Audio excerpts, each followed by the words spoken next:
truth docile. That's why we on the corner crying aloud, looking hostile. It's UPK style, can't stop now.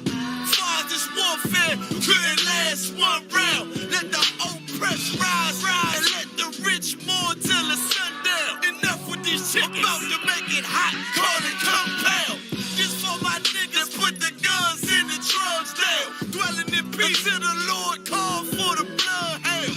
Try to decide my death and got beside yourself. Swore drawn for what you perform, how you gon' hide yourself? Devil's got to die for his lies and his visions. Ain't got no love for them crackers, nah, just cruel intentions.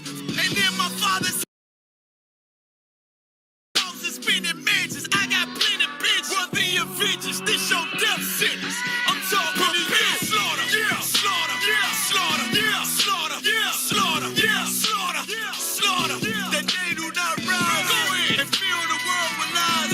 Ain't die for your skin, you gon' die for your crime. That's why I'm talking to you. So warn for your life. Your life try to destroy my people. You gotta pay the price, nigga. You gotta hear, let them hear. Tell them devils that the end is near. Slaughter, yeah, slaughter, yeah. Now they shook from vicious words out this handed book. About to take these rappers back to school. My flow sanded hook. They crossed the line, ain't no coming back. You became no cowards. The only thing sweet is the honey jet. Righteous is the Lord. Give me rest from my sorrow. And hand down death for them devils. There's no tomorrow. Why? Cause they violence leave a man a stiff corpse. You see a flag in a bench, I see horns in a pitchfork. Go ahead. So please believe it. The white man is a demon.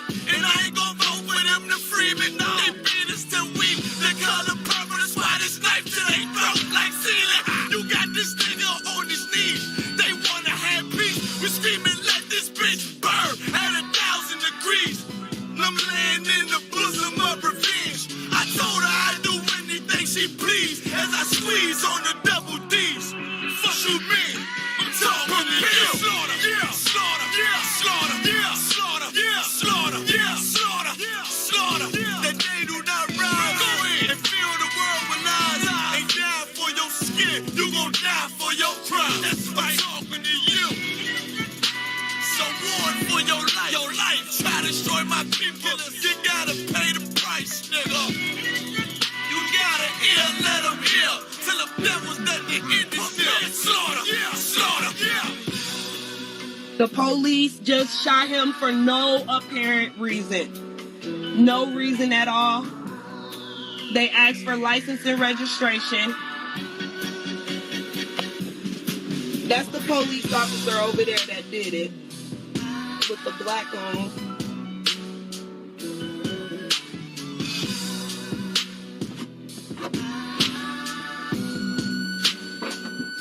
I can't really do shit because they got me handcuffed. I can't believe they just did this. I'm fucking back! Ah! It's okay, I'm right here with you.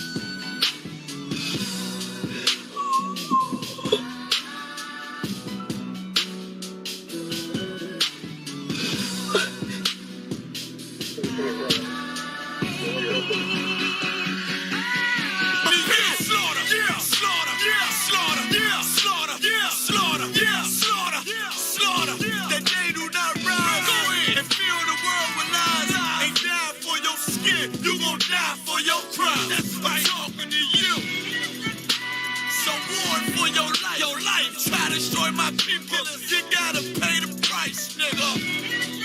You gotta hear, let them hear. Tell them devils that the end is near. Slaughter, yeah, slaughter, yeah.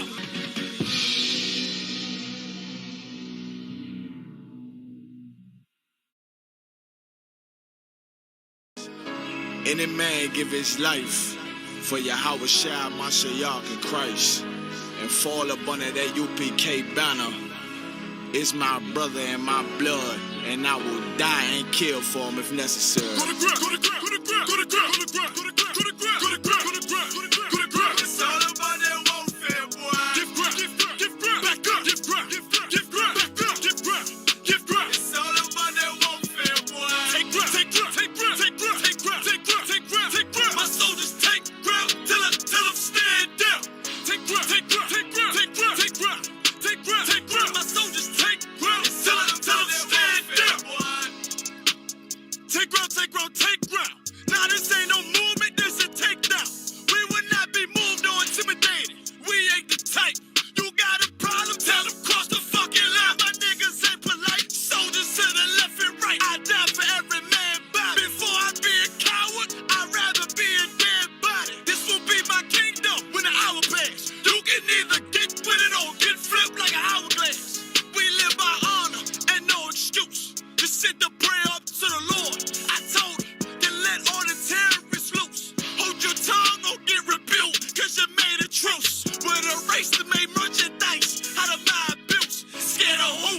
got your gun, then pull it. Me and my niggas start to argue, it's about who gon' bite the bullet. It gon' take round, take round, take round. Approaches better move slow.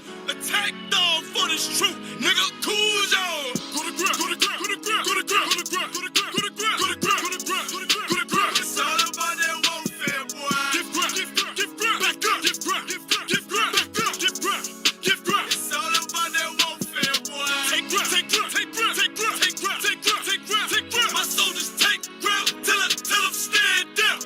Take ground, take ground, take ground, take ground, take ground, take ground, take ground. My soldiers take ground till them stand down. Oh, thought you could cross us with no consequence, but you will pay dearly. You should've used your common sense. My seal lit, that means you could never prevail. Hey, where the truth sit, hey, where warriors dwell. Be wise with them weapons, cause I promise. My nine just like my wife, she concealed, she modest. I know two things, a robber will not prosper. And any man harm me and my octave gon' meet the doctor. Cause this life is warfare, it's not an easy walk. Been watching my people die so you can miss me with that love talk. My UPK soldiers, any man try to cross your path, make him regret it. What that mean? Fall on his ass. Comparing me to you really ain't no contest. Long live one West. Say what? Long live one West. This for those who thinking we ain't ready for. Tell them back up. I'm about to drop something heavy for. Go to ground, go to ground, go to ground, go to ground, go to ground, go to ground, go to ground, go to ground, go to ground, go to ground, go to ground. It's all about that warfare, boy. Give ground, give ground, give ground, back up, give ground, give ground, give ground, back up, give ground, give ground. It's all about that warfare, boy. Take ground, take ground, take ground, take ground, take ground, take ground, take ground, take ground. My soldiers take ground till them stand down. Take ground, take ground, take ground, take ground, take ground, take ground, take ground. My soldiers take ground till them stand down.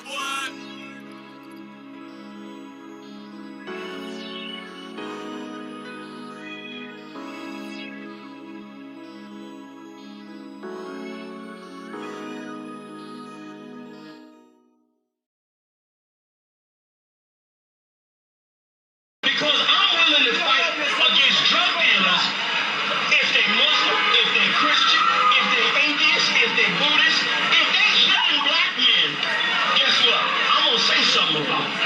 Because you know why? Just like you ain't gonna, like your boy said, it ain't gonna happen. Guess what? I'm not letting nobody sell you drugs without me saying that. I'm not gonna do it.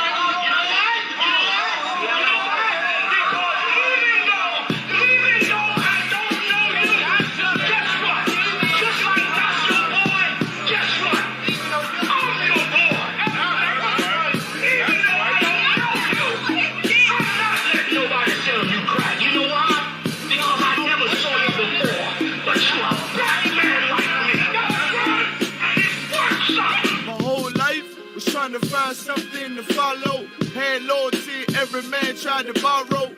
Felt pain and a lot of sorrow. Got betrayed, so packed, I didn't even have my heart broke. Living confused, about to lose hope. Cops got me on the side of the road like a sideshow. Need an antidote before I croak. Now I'm setting fire to Rhythm Man blues, call this guitar smoke. Rebel with no cause, trying to find direction. The world got me vexed. Picked up a bad liquor habit that's hereditary from oppression. Felt like my life was on fire, trying to find an exit. Now look, 10 G's plus a good wreck. Sometimes a follower is a soldier, trying to find a good shepherd. Plus when you in hell, how do you excel? Wisdom the breath of life, I don't believe in fairy tale. Listen well to what I tell. No calling can cause pain, something that a rebel knows very well. Can't you tell I was sent from the Lord? Got a tongue like a two-edged sword, with a style that they might just record. The only thing equal is the curse for the wicked and the righteous reward. Have mercy on them and it don't see it. Separated from the tares, now on my prayers and it's so be it. A rebel, take the world by word of mouth. UPK, we the rebels that you heard about. Yeah. And it ain't gonna stop till 100 virgins in the house and I'm handing verdicts out. Get rank, you ain't heard a clout without a shadow of a doubt. These devils hitting licks off us. Fuck the bank, I'm about to stone the pocket ticket office. Can't sweet talk us, cannot stop us. And plus I know the feds watch us. Telling people that they church full of witch doctors. Put us in prison, they stockpile us. Meanwhile, UPK turning rebels into rock wallers. in league with mighty men, and now I understand things that never truly made sense. Like why I'm crying at this funeral for a criminal, knowing he ain't innocent. It's fucked up, but my boots shine. Standing between two priests, about to blaze on their ass, call it tough love. Look out for niggas just cuz, and wouldn't touch a white bitch with OJ's black gloves. Father, forgive me for my error. I'm forever by your side, clean and purge me of all my flaws. This the reason I'm alive. Thank God for this truth, cause for a long time was a rebel without a cause. Look, man, first time I met Commander Junior Hunter, man, hit 3807. Rebel without a cause. I had my little daughter with me. Opened the door, he was dropping the truth for me and all that. Rebel he without said, a cause. Man, you know, you do your time, we taking the mountains, training in hand-to-hand combat. Rebel without a cause, oh, yeah. It's the reason I'm alive. Up, thank nigga. God for this truth, cause for a long time was a rebel without a cause. And you cannot whoop us. We're already dead. We're already beaten down. We've been beaten down for 400 years. We already got the wounds inside and outside our bodies. How you gonna hurt us? You cannot threaten us. You cannot frighten us. We live in the most frightening places, under the most frightening conditions. We are immune to fear. We are immune to harm. You see what I'm saying? You have stepped into a cesspool. You're the only one gonna get infected.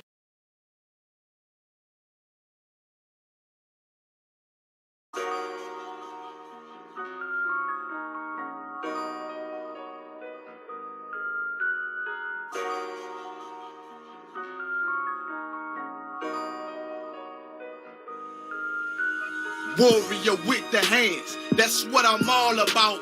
Hunger in my eyes, vengeance in my mouth.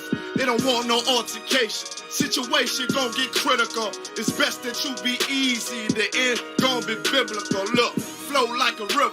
It's something like a miracle. Royalty in my veins, loyalty in my ways. Payback in every breath, plus revenge in my heart. The truth in every word. Bring light into the dark. And I ain't never lukewarm. Shit, I blazing in the season. Got plenty food for thought. Just gotta watch who I'm feeding. And I been walking with them angels. So I guess I got this pistol for no reason. Niggas barely breathing, criticizing all my achievements. Won't make me weak. Nah, it won't make me slack off. These niggas baby fat soft. Better bear witness or back off. I be ripping shit like sackcloth.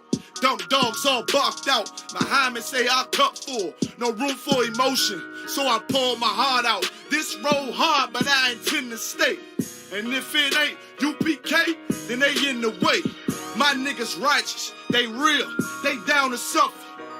Flow so deep, it'll drown a motherfucker. He say he in the truth, oh yeah? Well, this the home. And I don't hate them brothers, I'm just too loyal to my own. Plus what they believe, hard for me to follow. No rank me, no head, and I ain't leaving this body to live and sleep in hollow. So when they ask I'm UPK, you tell them absolutely. And I ain't trimming my ways for nothing, gotta execute me. Cause I can never die with my tail tucked between my legs. Shit I be thinking, watching my daughters tucked in their bed. They so smart, and Alana, she so beautiful, but they ain't like other babies, and they daddy far from usual. Now I'm missing cause I'm about my father's business. It ain't about this shit I used to do in that 98 Navy, the tan leather seats. See, without wisdom, this world make you weak. I found out that the truth was bitter. The lies are sweet, tried everything. I guess me and Johanna had to meet. Now I make the blind see, and I make the dead speak. And teach both my little girls the day that they lie with a man, they better bring me bloody bed sheets. Chaos match the time, this Glock match my handpiece. And I ain't trying to take him out, but I will defend this house. Or take a check. 144 in that black trench on some hitman shit. Should call me 47. Praying for Armageddon. Me and my soldiers dressed for the wedding. Fuck the fame. Ask why, tell them I'm loyal to the king. Until the righteous reign. Loyal to the king. I walk that straight lane to break the chain.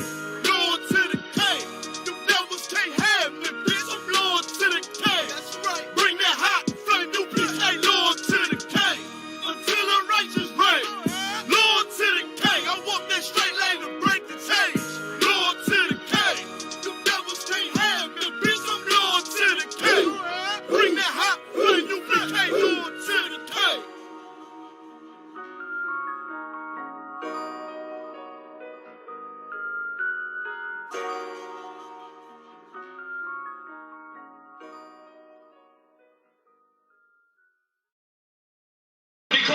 willing to fight against drug dealers if they Muslim, if they Christian, if they atheist, if they Buddhist, if they shooting black men. Guess what? I'm gonna say something about it. Because you know why? Just like you ain't gonna, like your boy said, it ain't gonna happen.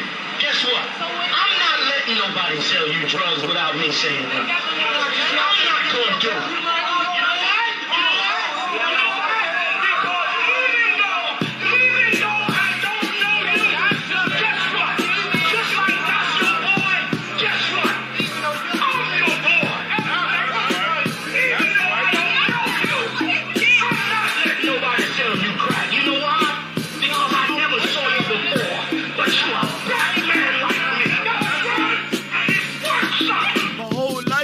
Trying to find something to follow. Had loyalty, every man tried to borrow. Felt pain and a lot of sorrow. Got betrayed, so packed, I didn't even have my heart broke. Living confused, about to lose hope. Cops got me on the side of the road like a sideshow. Need an antidote before I croak. Now I'm setting fire to Rhythm Man blues. Call this guitar smoke. Rebel with no cause, trying to find direction. The world got me vexed. Picked up a bad liquor habit that's hereditary from oppression. Felt like my life was on fire, trying to find an exit. Now look, 10 G's plus a good wreck. Sometimes a follower is a soldier, trying to find a good ship. Plus when you in hell, how do you excel? Wisdom the breath of life, I don't believe in fairy tale. Listen well to what I tell. No calling can cause pain, something that a rebel knows very well. Can't you tell I was sent from the Lord? Got a tongue like a two-edged sword, with a style that they might just record. The only thing equal is the curse for the wicked and the righteous reward. Have mercy on the many, don't see it. Separated from the tares, now on my prayers, and it's so be it. A rebel, take the world by word of mouth. UPK, we the rebels that you heard about. Yeah.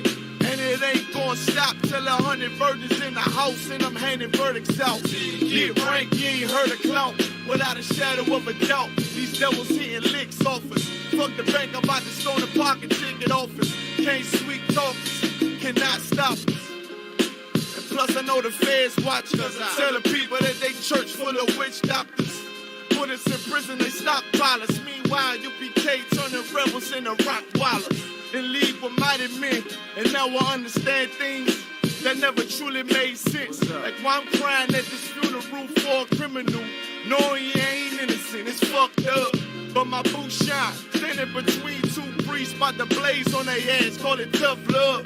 Look out for niggas just cuz, and wouldn't touch a white bitch with OJ's black gloves. Father, forgive me for my error, I'm forever by your side. Clean and purge me of all my flaws. This the reason I'm alive. Thank God for this truth, cause for a long time was a rebel without a cause. Look, man, first time I met Commander Junior Hanna, man, hit 3807. Rebel without a I cause. had my little daughter with me. Opened the door, he was dropping the truth for me and all that. Rebel He said, without a yeah, cause. man, you know, you do your time. We taking the mountains, training in hand-to-hand combat. Rebel without said, a oh, cause. yeah. It's the reason I'm Shine me alive. up, Thank nigga. God for this truth, cause for a long time was a rebel without a cause. And you cannot whoop us. We're already dead. We're already beaten down. We've been beaten down for 400 years. We already got the wounds inside and outside our bodies. How you gonna hurt us? You cannot threaten us. You cannot frighten us. We live in the most frightening places, under the most frightening conditions. We are immune to fear. We are immune to harm. You see what I'm saying? You have stepped into a cesspool. You're the only one gonna get infected.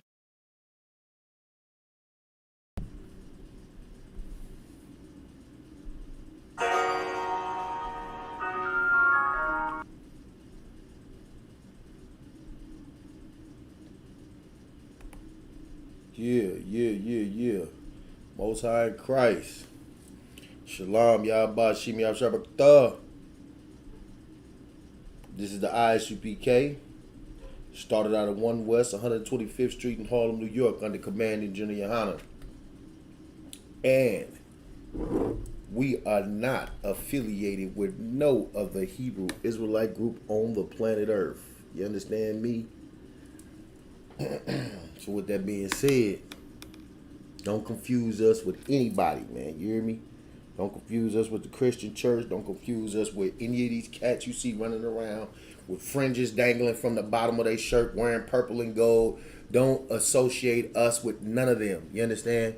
We are not affiliated with no other Hebrew Israelite group on the planet. No Christian church, no Muslim mosque, no Mormons, no none of that, man. You understand that? Because this ain't about religion.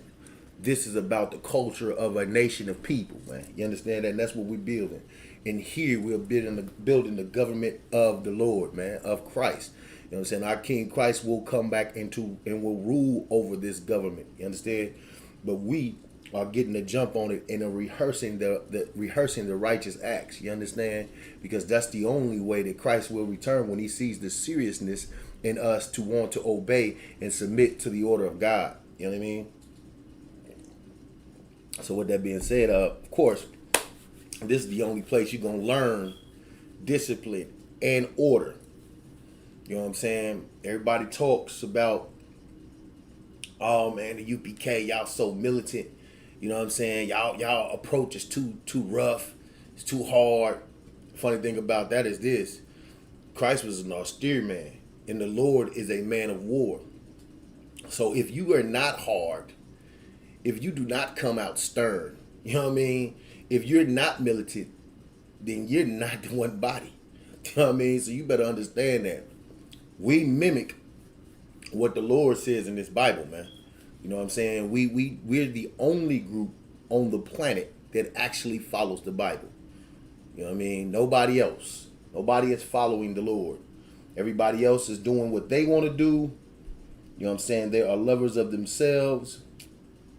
And they only serve themselves. You know what I mean? So with that being said, of course, this is the home of the truth. I, Isupk, under Commander Junior Hanna, and I am glad to be in here. You understand? I could not see myself any place else, man. You know what I'm saying? If I was any place else, it'd probably be a death. You know what I'm saying? It wouldn't probably be, but it would be a damn certificate of death. You hear me? Any place other than in here is death, man. In here is life. But if you are anything else, man, they are leading you unto death. And they're doing it speedily. You know what I'm saying? You're going to get there fast. You know what I mean? Because nobody teaches us how to serve the Lord. And when you're not serving the Lord, you're serving Satan. And you will be put to death for it. So, today's topic. Who is your neighbor according to the Bible? Oh, excuse me. The reason why we have to bring this out is because, of course, we are tearing down the strongholds, man. You know what I mean? And the stronghold, one of the major strongholds of black people is the Christian church. The Christian church teaches us that everybody who lives around us is our neighbor. You understand? Everybody who we come in contact with in America is our neighbor. If you live in this community, they're your neighbors. Well, black people are starting to find out all over the country, in every neighborhood that they are in, they are finding out that these people cannot be more unneighborly to them. And why is that? Because you've been lied to believe that you can mingle amongst the people and fit right in, and they're going to give you the same love, the same opportunities, you know what I mean, the same privileges as everyone else that is amongst that community of people or amongst that nation of people. You know what I mean? When that's not true. That's not true at all, man. You know what I mean? You're not going to be able to get in amongst these people and blend in. They're going to know, and they're going to always know, that you are a nigga, Salakia. You know what I'm saying? Like Jay-Z's video, still nigga. I don't care where you move at in America. I don't care if you run out to the suburbs. I don't care if you run out to the richest neighborhoods, the gated communities, those that live in nothing but condos and at the top of the highest towers. If you move up amongst these people, you are still nigga. You understand that? But for me, to be a nigga is a great thing. And that's because I understand the value of being a nigga. You know what I'm saying? Our black people today, Hispanic people today, Native Indian people today do not understand the value in who they are. To be called a wetback, a spick, You know what I'm saying? To be called a red man, a savage, an Indian, we don't take honor in that. You know the reason why? Is because we know that we're separate. You understand? That lets us know that we're separate from you. We're separate from you. You know what I mean? And it's a good thing to be separate because the Lord calls us a holy people. You know what I'm saying? The Lord thy God calls us a holy people. And the word holy means to be separate. You know what I'm saying? It comes from the Hebrew word Quadash. You know what I'm saying? Which means to be separate. And that's what we should be, separate, man. That's the only way we're going to get along. That's the only way that things are going to be fair for us. And when I say get along, I don't mean like actually getting along as other nations. I mean like that's the only way that we won't be attacked. You know what I'm saying? That's the only way that we won't see oppression, is to separate ourselves from them so that they can do what they want to do and we can do what we have to do, which is rise. We got to come up. We got to come up out of the gutters, out of the slums, out of the condition that we're in. You know what I'm saying? The only way to do that is to leave their devices behind. But you can't leave their devices behind when you got your nose up their butts. When you're trying to mingle in amongst them, they're going to keep giving you what you don't need because they want to come up. They want to rise. And the only way to rise is to step on those people who are so-called beneath you. You know what I'm saying? That's the only way for them to rise. You know what I mean? But us, we have a power. We have a power that if we serve, he will do all the work for us. As far as when it comes to conquering our enemies, when it comes to, developing that power structure that will make us great in the land. All we have to do is serve him. That's all we got to do. If we go back to serving him, the rest is, it's not even nothing to talk about. But again, that's something that we have not a clue of because the Christian church doesn't teach us that. It teaches us to mingle in amongst the people, to mix in, which is one of the very first lessons of the Bible. The Lord separated the nations. The Lord separated the people and gave them different languages and tongues to speak at the Tower of Babel. That's why the Lord did it. You know what I'm saying? Because the imaginations of our heart was continually wicked, and we would continue to do wickedness, man, had we stayed together. You know what I mean? But the Lord separated us and gave us a nation. He separated all those people, and then, so forgive me. Forgive me, everybody. Separated all those people and then gave us a nation. You know what I'm saying? Through the nation of Israel. You know what I'm saying? The Lord had his people be separate from everybody else. And when we were separate from everybody else, no matter where we were, the Lord loved us. You know what I'm saying? Even in our worst condition in Egypt, the Lord loved us, man. You know what I mean? But we did not serve the Lord. You know what I'm saying? We didn't serve the Lord through Khan. That's exactly how it's spelled. Quadash. That's exactly how it's spelled. So yeah, we did not serve the Lord, man. You know what I'm saying? In our oppression. And that's the only way that these people, these other nations, can make their money, is by to keep us oppressed. That's prime example in Egypt. You know what I'm saying? Through their oppression, through the oppression of the Hebrews, they were able to build treasured cities. They were able to make great structures. You know what I'm saying? They were able to make their whole city plan a goddamn architectural wonder. You know what I'm saying? They had running water. They had all types of things, hot baths. They had all kinds of things that in today's time is what we call modern. You know what I'm saying? But back then they had these things then. Why? Because you had the Lord's people, a peculiar people. The Lord calls us the salt of the earth. They had us in captivity. You know what I mean? So we build great things. We've always built great things. You know what I'm saying? They try to tell you about the goddamn pyramids of Egypt, but there's pyramids in the goddamn Grand Canyon that we built. And that's more proof that the Lord's people are blacks, Hispanics, and natives. You know what I'm saying? There's more proof to that because of when you go out, you'll find the similar things that were in Egypt done by the Hebrews, where similar things are all throughout the earth, especially in North America and South America. There are things all throughout the earth and where we were scattered. You know what I'm saying? We went to a farther country. But I'm saying all of that to say this. Everybody is not a part of the Bible's promises. They're not. So in this book, you'll find tons of law that says, treat your brother like this. Treat your kinsman like this.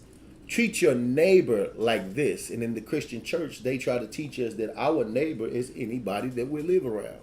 When according to the Bible, we'll prove and pull out that your neighbor or fellow or kinsman is only those of your nation. You understand? A neighbor is just, for instance, a neighbor is just somebody who is of your nation, but they're not like coming directly out of your family lineage. Now, when I say that, meaning like, say you out of the tribe of Judah. You have a brother who is from the tribe of Isupk. They're part of your nation. That's your kinsman. But he is considered your neighbor because he lives amongst you. But y'all don't get to deal with each other every day because, of course, the Lord separated us into our own lands. He divided the land up and gave us different spots to live. But not just saying that, but even when we came out of Egypt, you know what I'm saying? When we came out of Egypt, we still were, set apart by our pedigrees. You know what I mean? We were set apart by captains and camps and set up. This is the camp. This is the house of Judah. This is the house of Naphtali. This is the house of Reuben. This is the house of Benjamin. This is the house of Levi. This is the house of Issachar, and so on and so forth. So with that being said, these were our neighbors. You know what I mean? But they were also our kinsmen. Now, if you got Judah, then you got whoever comes after Judah and so forth and so on. Out of that lineage, those were brothers. You know what I mean? Of course, they're your brothers. All these people in this whole Israelite community are your brothers. But this is just to give reference to those you might not converse with on a day-to-day basis. But this brother lives amongst your people. He is amongst your people. This is your neighbor. And when these laws were given and when these things were stated, as far as statutes and commandments, it was given unto us where? In the wilderness after we left Egypt. You know what I mean? But there's a reason why the Lord had to give all these laws. He had to give all these laws to our people for a reason. He didn't just, oh man, we're going to make laws for the neighbor. He had to give these laws because we did not understand how to treat one another, man. We were just like we are today, man. Very wicked and evil towards our neighbor, our brother. You know what I'm saying? We have to say brother today because everybody, all of us are not living in the same community, right in the same area. Of course, we are concentrated in the ghettos, but these heathens and other nations are trying to cleave unto us and live amongst us in the ghettos, in the barrios. You know what I'm saying? They're trying to be all up in the mix. You know what I'm saying? They figure like, well, I'm poor. Maybe I can learn how to survive if I go live amongst these people who have always been poor and always survived and thrived and grew as a nation. They're trying to figure out how with genocide and goddamn Section 8 and food stamps, which should actually destroy a family, how have they turned around and survived? How have they still turned around and grew? What was that old school cartoon called? Baby's Kids. We don't die, we multiply. They're trying to figure out how were we able to continue on and grow. So they keep coming into our communities. They keep filtering in. You know what I mean? So, of course, with that being said, let's pull some of these verses. Let's start with why the Lord had to show us, you know what I'm saying, and give us these laws about our neighbor, man. You know what I mean? Let's go. Let's start at Exodus 2. You know what I'm saying? That's another thing. That's why a lot of my lessons start in the Old Testament. We go in the Old Testament because Christ was speaking about the Old Testament. There was no New Testament written when Christ was walking about. That's what Christians don't get. What could Christ have been teaching from? Christ was only teaching from the Old Testament. He reiterated, restated, and brought back up the things that were in the Old Testament. This is how he was able to show us what brotherhood was, because that's what Christ was bringing out. That's what the gospel was about. It was about brotherhood, which we couldn't understand. Even after we had the law, we didn't understand brotherhood.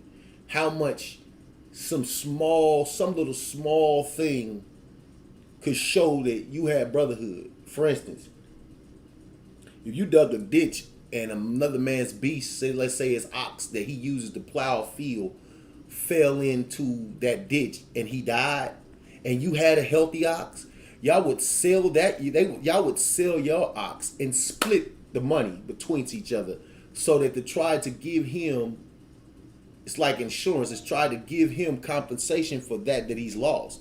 That's brotherhood, man. You don't need to have. They see the white man today has an insurance policy. You're gonna get forced to pay it. You know what I'm saying? The insurance company is going to force you to pay it. You got to pay the deductible, and then they're gonna pay the person, and whoop wah whoop. But that was just our way of living. We didn't need somebody else to be the overseer of this money. This was just something you did as a brother to your brother or to your neighbor. We had other laws like if you moved a brother's stone, like his stone was like what you call a landmark. And he might have a landmark that marks his edge of his field where he's probably planting a vineyard or planting corn or whatnot. And he's got all this land that he's using. And let's say you got land, but your land's a little bit smaller than his, where he makes a lot more money than you. But because your land is a little smaller, you decided one day to pick up his landmark and scoot it about a couple meters. You know what I'm saying? To scoot it over just a bit so that you could take up a little more land, thinking that his land is so big, he would never realize that you've moved his landmark. Well, according to the Lord, that's a sin. You know what I'm saying? You're stealing from that brother. You know what I'm saying? You're causing him injury. And the Lord requires that you know what I'm saying, that you pay for that.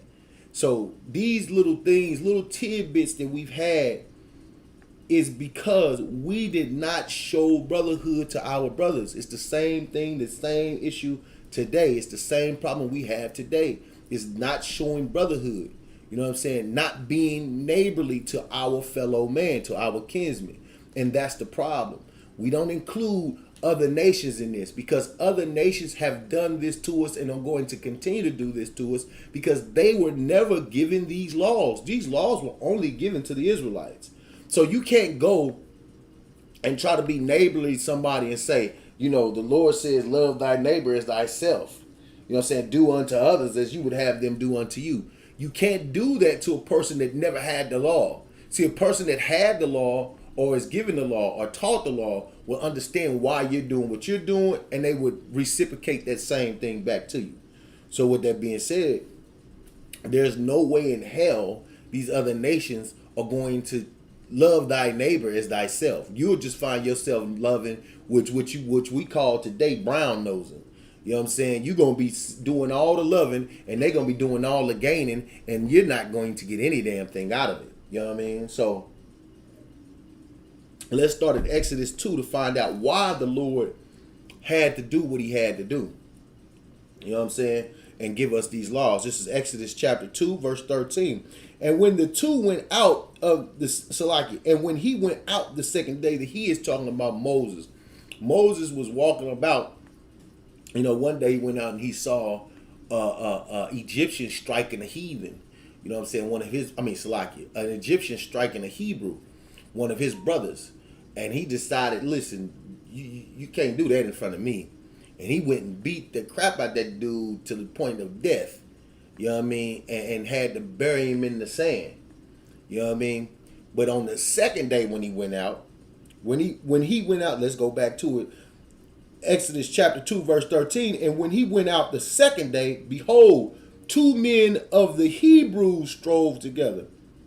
What it mean to strove together? Fight. You know what I'm saying? Arguing. Going back and forth.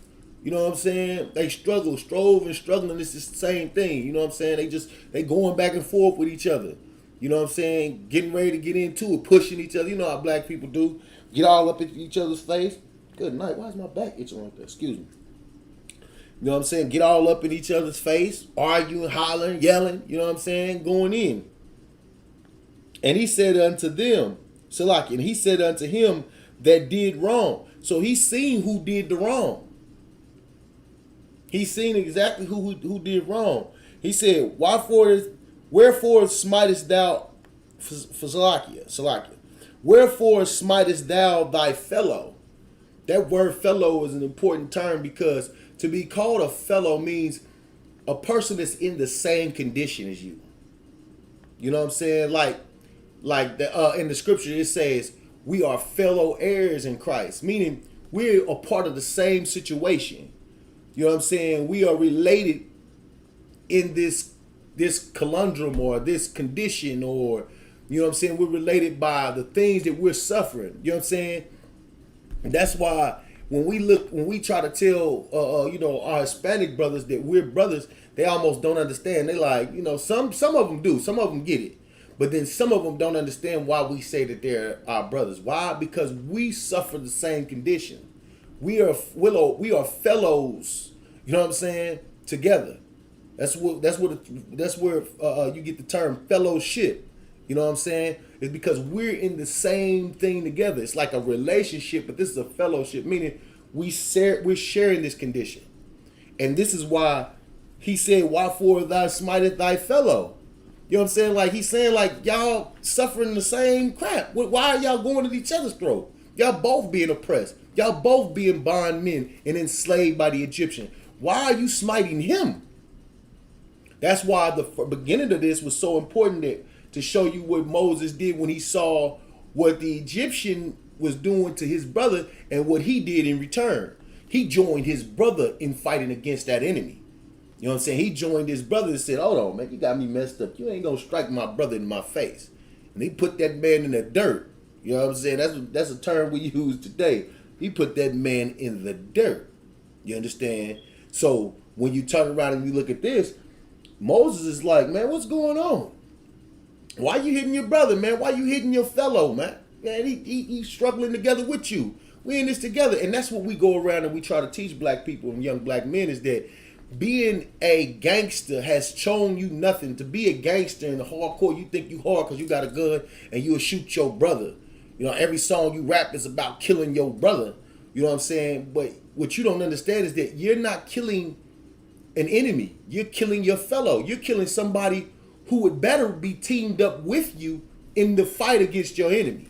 It'd be better for him to be teamed up with you. Now, of course, I'm not condoning, we don't condone any violence against any nation of people in the Isupk, in the Israelite School of Universal and Practical Knowledge. But what I'm saying is that even in a spiritual fight, in a fight of strength, to gain strength, for you to back up off of different things that are ailing you, like doing drugs, you know what I'm saying? Like, it takes brotherhood, man.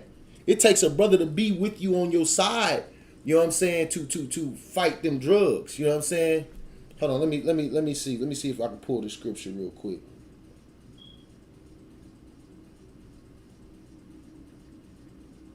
Yeah, it takes a brother, man, to be able to fight with you. You know what I mean? You can't just do this thing by yourself, man, sometimes, and it makes you stronger. You know what I'm saying? Let's see.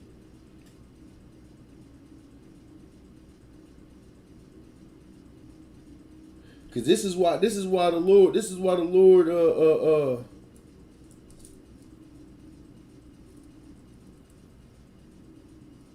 let's go to Ecclesiastes. This is why the Lord made sure that we understood we needed brotherhood. He had to make sure that we understood by sending Christ. Christ showed us exactly what brotherhood is. And the Pharisees hated the fact that he was gluing us back together. You know what I'm saying? The prophecy was that we would take the southern kingdom and the northern kingdom and put them back together. You know what I'm saying? That's where you got the grafting of the olive tree. You know what I'm saying? The natural branches to the unnatural branches put back together. And that's the prophecy, man, because of course the northern kingdom and the southern kingdom split. You know what I'm saying? But we needed to understand what brotherhood was, and we never did. So This is why we need each other in this fight. We need each other in the fight of oppression. We cannot be killing each other. The brother who would basically he can vibe with what you going through. Like, man, they got their foot on my neck. I can't keep a job. I keep going to jail. This brother right here that's going through the same thing as you. If y'all teamed up together, bro, y'all be a mighty force in stopping that type of condition, in stopping those things that you go through. You ain't got nothing to eat. That brother got you. You know what I'm saying? He ain't got nothing to eat. You got him. Rent due. Y'all put together money and pay the rent. And if not, that brother can stay with you. You know what I'm saying? You that's brotherhood. That's how you keep that together, man. That's how you make sure another man don't have to turn to violence and don't have to turn to crime to try to survive in a place that is only getting rich because you're in that condition. Because they're going to keep it going. It's perpetual. They're going to continue to oppress you because they get rich over your oppression. You know what I'm saying? The reason why the police need more funds and is getting more funds is because they actually have you committing crimes through your oppression. They oppress you, so they make it where it's hard for you to do anything. You gotta face child support. With child support, if you ain't paying it, they taking your license. And then you ain't got no license, how you gonna drive to get to work? Now you lost the job that you was using to pay the child support in the first place. But now that you lost the job, you don't have a place to live. Now you out here hungry. Now guess what you're gonna go do because you have not been taught to do anything else. You're gonna go out there in the streets and sell drugs. Now you have a brother who has now turned into one more statistic. He's now out there a part of what you would now call our criminal element. You know what I'm saying? So now the police say what? We need for every 10 criminals, we need another 10 cops or whatever they numbers or however they do it. You know what I'm saying? We need horses, we need dogs, we need tanks, we need better guns, we need AR-15s, we need Glock 40s, we need whatever we need better. And they continue to get more money and they're not even putting the money into the work. You know what I'm saying? They're not even really actually putting the money. They're using the money to flex. You got cops running around in these fancy cars, Chargers and all this, man. They're not really giving a damn like that. You know what I'm saying? You got cops that's running around here flexing. You know what I'm saying? In their units, in their goddamn units. You know what I mean? They not really doing all that. They going to buy the latest technology so they can pull up with this AR-15. It's about this small. It's compact. They running up in your house with lasers and beams going everywhere. They are going out and just having a ball with your money. That's all they're doing. You know what I'm saying? But again, like I said, if we would stop enjoying our brother and stop putting him to death, he will become a soldier in the same army. You know what I'm saying? And again, it's better than to be by your. It's better to be by your brother's side and more of your brother's side than to be by yourself in any fight, and especially a fight against drugs, especially a fight against oppression. It's good to be more than just one, and I'm gonna pull it. This is Ecclesiastes, chapter 4. Let's start at verse 8. There is one alone, and there is not a second. Yea, he hath neither child nor brother, yet is there no end of all his labor. Neither is his eye satisfied with riches. Neither saith he, for whom do I labor and bereave my soul for good? This is also vanity. Yea, it is a sore travail. Meaning, when you out here working and you just working, you like you ain't got a purpose. You just working, bro. Like you trying to get it, but it's not satisfactory. You know, some men find it satisfactory to work and then to have somebody to provide for. You know what I'm saying? I don't care. There's a lot of brothers out here to say, man, I'd rather be by myself, man. I don't trust these women. I don't trust them. But when you get set up in the age, you get to the point where you like, man, I wish I had somebody. Now you want to try to get married. You got all the gray hairs. You didn't partied your life away and slept with women and threw them away. Now you're too old. Now you're trying to get with a woman and, you know, it's kind of hard for you. You know what I'm saying? You done got older in age. Now you got to turn into what they call a sugar daddy. Now you're paying every damn body. You know what I'm saying? To even deal with you. But in your youth, you ran about and didn't want no woman. You felt like it was fine and fun to do that. But then the time comes, you like, dang, what am I working for? You know what I mean? Verse 9. Two are better than one, because they have a good reward for their labor. The Lord says it's always better for it to be better than just you. It's always better, man, to just not be by yourself, man. You know what I mean? And he's going to bring out some metaphors here to make you understand, to help you to understand why it's better. Without going in so much deep so much deep context, you can just listen to what's being said here and you can understand. Verse 10. For if they fall, the one will lift his fellow.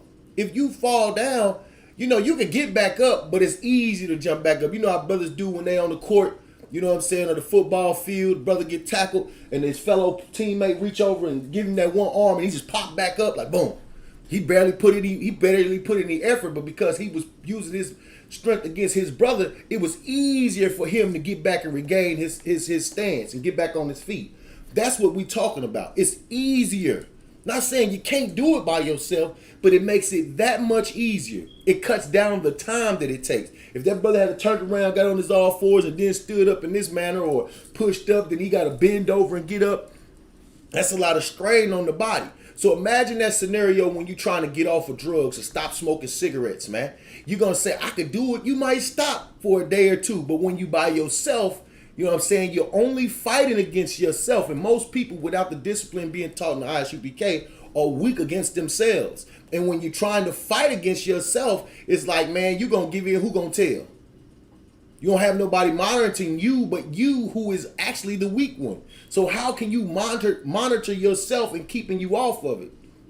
You don't understand. So you fall back weak, and then you make up 1,000 excuses when it comes time that somebody who is not there with you finds out you're still smoking, or you're still getting high, or you still sleeping with whores. Now you make up excuses. Well, I was this, I was that. Well, the problem is that you're not using brotherhood. You have to use that brotherhood. It's there for a reason. That's why we do it. You know what I'm saying? That's why we have it. That's why Christ talked about it. That's why Christ perfected it and showed you what brotherhood was, because he know how bad you needed it. Thus said this verse. Let's keep reading. But woe to him that is alone when he falleth, for he hath not another to help him up. Woe unto him, destruction, man. You're going to go back and fall right back into that pit you was in. Woe means destruction, man. Woe unto him that when he falleth, there's not another to pick him up, to help him up. Man, this is the problem. The Christian church has taught us all to be individuals. It's what they tell you. I got a personal relationship with God. God ain't never blessed a nation of people because of somebody's personal relationship. It's never been that. You know what I'm saying? The Lord had made promises to brothers, but he promised them through their generations and through their seeds, meaning that promise wasn't just to them. That promise was to the whole nation that came after them. You know what I mean? So don't try to use that and get it twisted. What you have to understand is that you have to understand you need your brother. You have to have him, man. You got to have that brotherhood, that sisterhood. That's why we revel in being in the UPK. We're always bragging about the brotherhood and the sisterhood because you can't find it anywhere. You can't find it anywhere. So when you're in here, we love it, man. When we in here, we love it because you can't find it anywhere. And you be like, dang, I ain't never been treated like this nowhere. Nowhere. I don't care where I've been. Even amongst your own family, you won't find this type of brotherhood and sisterhood, man. But let's keep reading. Verse 11, again, if two lie together, meaning lay down, if two lie together, then they have heat. But how can one be warm alone? And that's another thing, though. This verse is so hardcore because we try to teach this to our sisters who are out there in the world and believe they don't need a man. Now, I'm not saying you can't live without a man. It's not, just like I said, I'm not saying you can't get up off the ground on your own. I'm not saying you can't get off of drugs on your own. But it helps tremendously to have your brother. And this is what verse we try to use to show sisters, look, you keep on acting like that if you want to. That bed gonna be cold at night. And this is why we say that, because this is a direct relations into what the Bible says. We don't, most of the time when we teaching, it ain't no most of the time, when we teaching, we don't say anything that is not in the Bible. We even when we speak in our own words, we've said something, but we've broken it down to the point you don't even realize that was a scripture. I just said it in layman's terms or in today's term, but you don't even realize that was a scripture. So like I said, if a woman is monstrous towards her husband and thinks she's going to run off and do XYZ, she's going to wake up one day and find out how cold that bed is because she couldn't shut her mouth. When the scripture says what? Verse 11. This is Ecclesiastes chapter 4, verse 11. Again, if two lie together, then they have heat. But how can one be warm alone? Verse 12. And if one prevaileth against him, two shall withstand him. And a threefold cord is not quickly broken. That means, yeah, two is strong, but add a third. You can't break that. Now, I know, of course, y'all think, when y'all hear that, y'all start thinking there's power in numbers. You understand? But that's not it. You don't just come with the numbers. Because then y'all start looking at these other groups and be like, well, yeah, well, so-and-so, they got a way bigger group than y'all. That's not, the Lord ain't with that. That's not nothing we worry about. We don't worry about the numbers. But the thing is that there's brotherhood. First, you got to be a cord. You can't be a loose thread. That's what you're looking at in them purple homosexual group. Them Negroes is a bunch of loose threads. They're not cords. A cord is a thickly wound piece that's got several hundred, if not thousands of strands, you know what I'm saying, running through it. And it's tightly round. So then you take that and then twist it with two more, you know what I'm saying, and it makes it an intensely strong rope. You know what I mean? So when you say a cord, you're talking about a soldier, somebody who is, you know, that's a metaphor for a soldier, somebody who is straight up militant and will not break. You understand? That's the difference in having 1,000 cowards and homosexuals versus one or two or threefold cord, man. You know what I mean? You got to understand, brother, in the UPK, there are nothing but soldiers in here. And over versus 1,000 guys in purple and gold wearing what they wives picked out for them, I would rather have 3 or 4 hardcore brothers that I can damn near guarantee and drop down and give my life for, that they would turn around and do the same for me. There is no reason that a man should ever have to doubt whether his men are down with him like he's down with them. You know what I mean? Like, and that's what goes on in these other groups. They are doubtful as hell. That's why they so fearful. They're so fearful. When I go out, man, I'm like a lion when I go out. I got my chest stuck out. I'm walking different because I know these guys have my back. You know what I'm saying? And that gives you a whole different feel. And I'm not just talking about in this truth, but I'm talking about according to what these scriptures just said. That when you got real brothers behind you, it gives you a power. It gives you a strength. You know what I'm saying? Which is what these things just said. What these scriptures just said. And if one prevaileth against him, two shall withstand him. Like if the one guy gets prevailed over, the two gonna withstand him. They gonna put up a fight. But that third, now you can't even break it. You can't. It's not quickly broken. Now you got war on your hands. You know what I mean? And that's the spirit that we should have. That's what we need in every black neighborhood. So like that's what we need in the ghettos, the barrios, and the reservation. That's what we need amongst our people, man. The dope man can't have success in your neighborhood. And I ain't talking about the lower level dope man. I ain't talking about the black man that's a dope man. I'm talking about these politicians, these presidents, and all of these governors and governments that are pushing dope into our community. They won't have a chance if you are a threefold cord, man. You know what I'm saying? If you have brothers who are strong and on the same war path, if you destroy and keep that element out of your neighborhood, then that's what's going to happen. You know, Isupk been saying it for a long time that we're going to become the secure element in our neighborhoods, and these cops are going to be obsolete. We're not going to need them because we're going to teach every man to obey God's law. If you obey God's law, by default, you obey the law of the land. That's why we don't worry about any of that crap. We don't worry about whether we breaking the laws. We don't even have to look at the laws because we know we're not breaking them because we keep God's law. We keep God's law. And that's the best thing going. But like I said, this right here shows us why we should, we should come together, man. That was a hell of a precept to show us what it is to be with brothers, man. To have brotherhood, man. You know what I mean?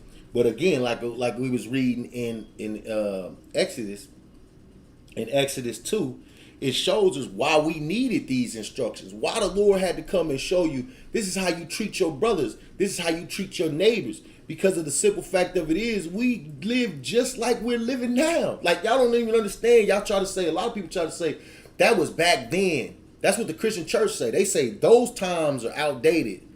They start trying to reinvent the Bible. They start trying to update the Bible like it's a Google app. You can't update the Bible. The things that are in the Bible are up to date.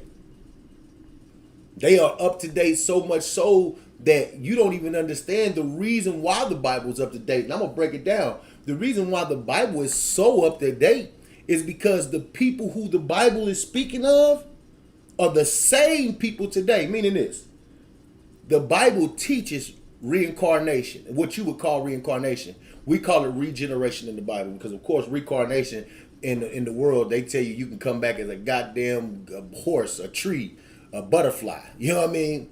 But in the Bible, it's called regeneration because you come back with the same spirit in those people. Those same people come back again and again and again. That's why the Lord says there's nothing new under the sun, no, not one. So the things that were going on then are going on now because these are the same people from then. You think you've escaped and you know, and that's another thing that these oppressors like to use against our people when we start bringing up what happened in atrocities and slavery. They say, you didn't suffer slavery. Yes, I did. I am them people. And not just that, even if that's what you want to talk about, we don't even have to go there. We could just let it be known that we suffer the residual effects of slavery. You know what I'm saying? We suffer from what the residue that's left over from slavery. We suffer from the mental conditioning. You know what I'm saying? The way the family is structured now due to the slavery. You know what I'm saying? And the oppression. You know what I'm saying? The way we raise our children and our young men not to be strong but docile unto whoever. And a lot of these Christian groups is trying to teach you to still do that. These so-called Hebrew Israelite groups, they're teaching you to still do that. Just like them Purple Pumps. And I get on them because they the last ones left. All these other groups done died off, man. You know what I'm saying? And they the last ones left. Why? Because they're nothing but a Christian group. They are true Christians. You know what I'm saying? You telling a young man that Trayvon Martin should have listened to his oppressor and stopped like he's an authority because he's an oppressor, because he's a devil. You know what I'm saying? You telling him why he didn't stop. He should have stopped. He shouldn't have stopped. Why would he need to stop? Because some devil telling him to stop. He's not no kind of authority. He's not a cop. He's not even security.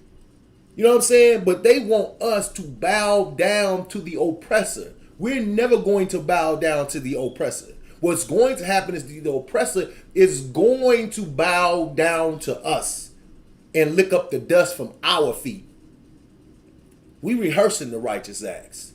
And that's one of them. To get your oppressor, to show your men, your countrymen, your kinsmen, that the man who has ruled over you with such fierceness can be laid down at your feet and kissing your boots because of the power of God. That's what black people need to see that. They need to see that power. But some of us are so beat down by Christianity, we don't even understand that that's the Lord showing you this.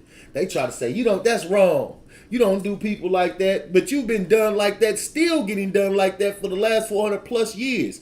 And every nation has had you on your knees. You're still on your knees today, begging for civil rights that they've now passed over to the homosexual movement, to the LGBTQILT, WMOP, QRXZWE. They just got 1,000 goddamn letters in that group now. Everybody, if you want to make love to grass, you want to hump the ground, you could come in and marry and be a part of these people. And now they have switched and given your struggle over to them. They're stopping Asian hate. They don't give a damn about Negroes dying.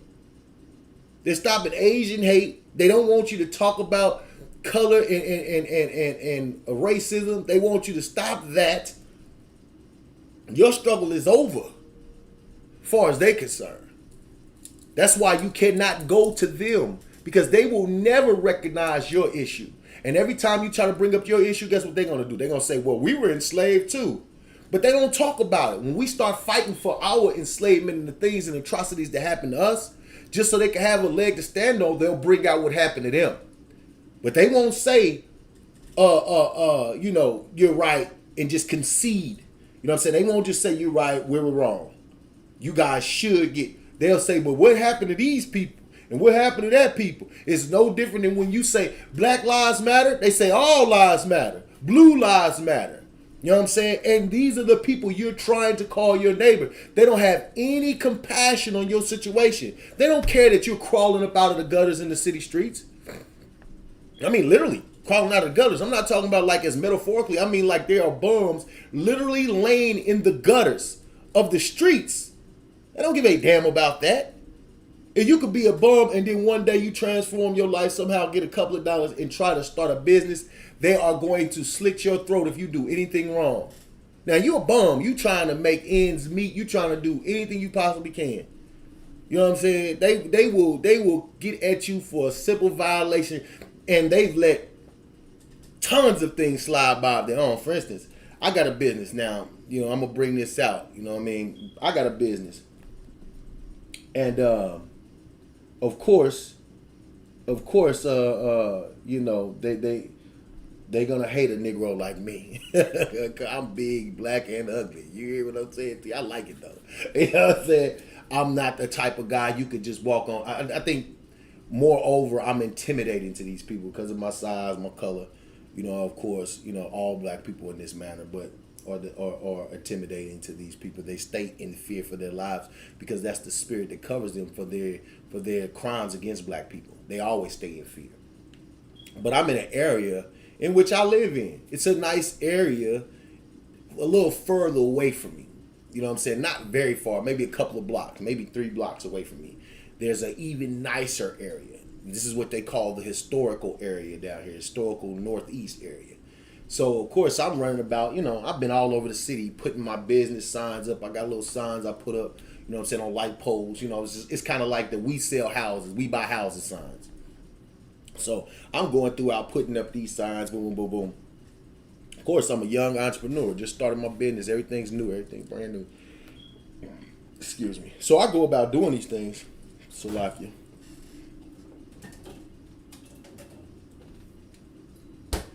So I go about doing these things and putting these signs up as just part of my campaign, you know what I'm saying, a part of my advertisement campaign. It's not the only thing I do. I run ads online. I make videos. I make content. I'm about to go put in an ad with the newspaper. But this is one of the things that I was doing. Since I didn't have any job scheduled for that day. My job was to further the reach of my business. So I'm going out putting up these signs. And as I'm going out putting up these signs, I'm also a part of the group, the Facebook group for that area. So, you know, in our cities, there's different areas. You got the Grandview group, you got the Belton neighborhood group, you got Brush Creek neighborhood. They all got these little groups on Facebook that you can find and be a part of. And that's what I kind of do. I join all the groups so that I know what's going on in my city. And if I can capitalize on it through my business, I will. So that's what I kind of do. And that's a good, tactic for brothers and sisters in this truth, you know, that got their businesses. Join all the groups in your cities that, divide out the borderlines in different counties and different things like that. Join those groups, you know what I'm saying, so you can concentrate your efforts in certain areas at one time.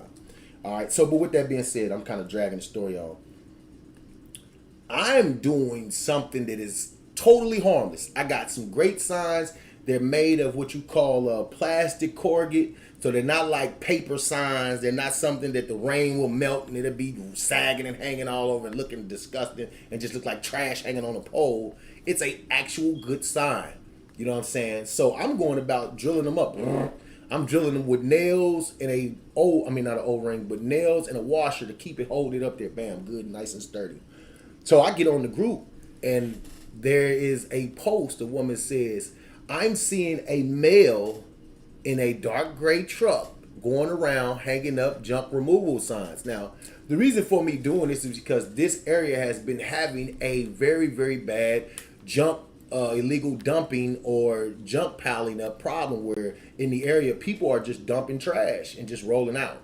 So for those people in the community, I'm leaving it up as in saying, okay, I'm gonna put these out so that if you have junk in your neighborhood, you're interested in trying to keep your community clean and you want to put some money towards it, call me, I'll come get it and remove it from your area and I'll dump it.